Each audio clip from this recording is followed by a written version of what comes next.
Don't do any financial transaction with friend or relative. Never do it. Don't give it.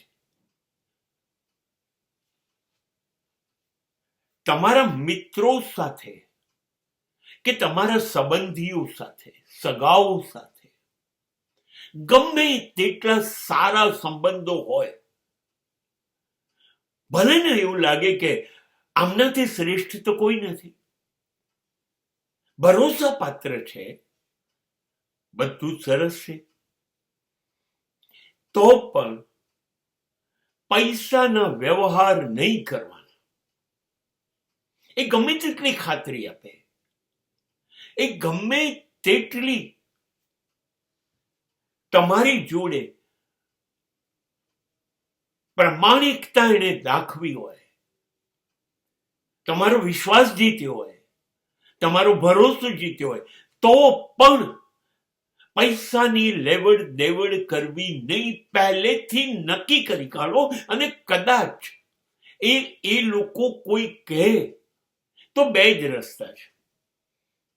એક, ચોખ્ખી ના પાડી દો,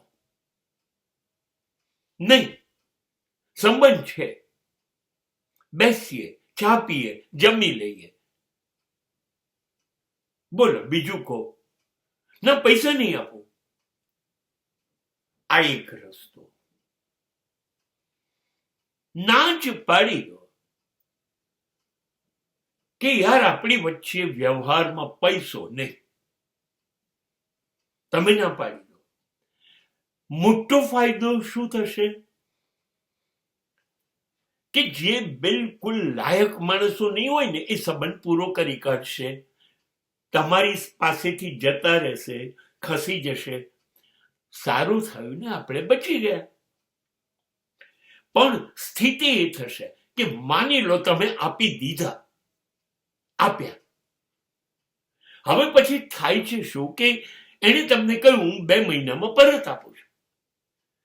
તમે 2 મહિના પછી બીજા 2 મહિના રાહ જુઓ છો.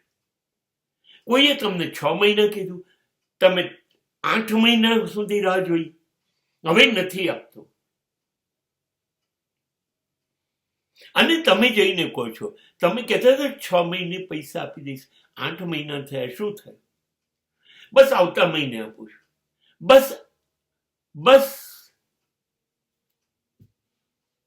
then he will start promising you next month, this time, that time.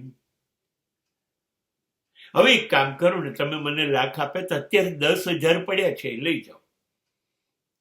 એક તો સમયનું વચન નહીં આપે, બીજું ટુકડે ટુકડે આપશે. આપણા પૈસા આપણે જોઈએ ત્યારે ન મળે, આપણે જોઈએ એટલા ન મળે, ટુકડે ટુકડે મળે.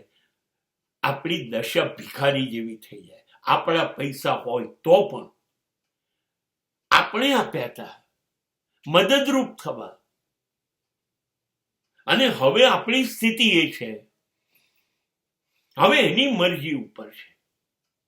એની ઈચ્છા હશે તો આપશે, જ્યારે આપવો હોય ત્યારે, જેવી રીતે આપવો હોય ત્યારે. પછી ફરીથી તમે આપશો? જવાબ છે ના. બસ તો સંબંધ ખતમ થઈ ગયા.